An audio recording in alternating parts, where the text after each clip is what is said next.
시청자 여러분 안녕하세요. 김동수입니다. 신문에 기고한 제 칼럼을 하나 소개해 드리겠습니다. 지난 2020년 9월 20일입니다.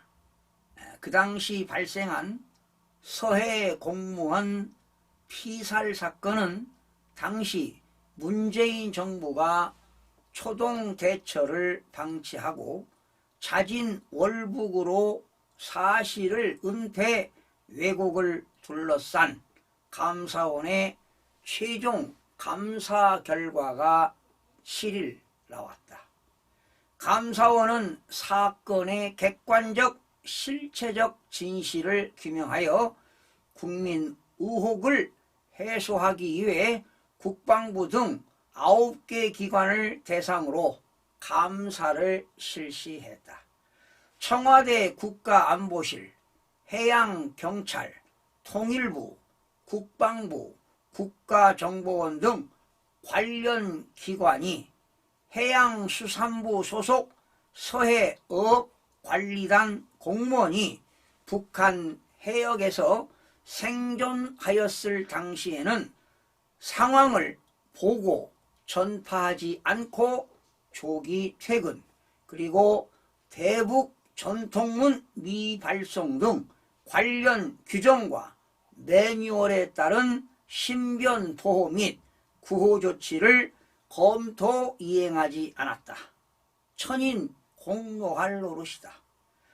서해 공무원의 피살 소각 사실을 인지한 후에는 사건을 은폐하기 위해 비밀 자료 60건을 삭제하였으며 실종 상태인 것처럼 관련 자료를 작성 배포하고 최종 실종 지점을 중심으로 수색 구조 활동을 지속하였다. 허무맹랑한 것이 아닐 수 없다.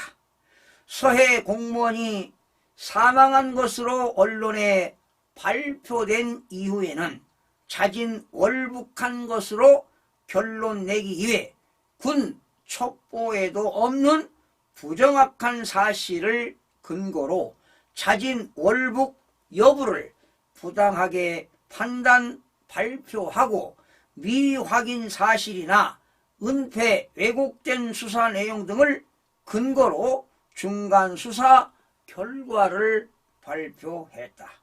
정부가 자국민 보호를 하지 않는 건 고사하고 사실을 왜곡하기까지 했다니 기가 찰 노릇이다.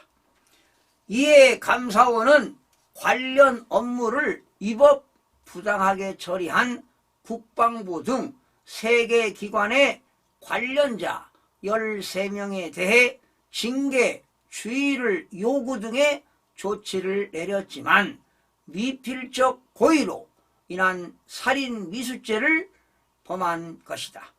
상대방에게 자칫 피해가 될 수 있음을 알면서도 아무런 조치를 하지 않았기 때문이다. 안보실 등 6개의 기관의 향후 관련 업무를 철저히 하도록 주의 요구하는 등 엄중 조치하였다. 한편 감사원은 2022년 10월 14일 안보실 등 5개 기관의 총 20명을 대검찰청에 수사 요청한 바 있다. 국민의 생명보호 의무를 내팽개친 채 전 정권의 부도덕성을 개탄하지 않을 수 없다.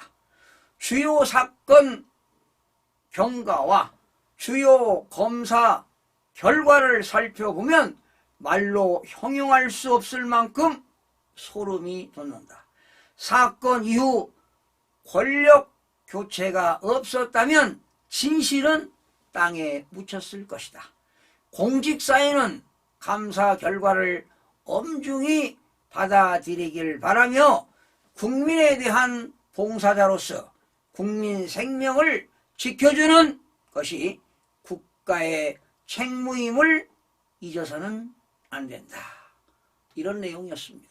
시청해주신 여러분 고맙습니다.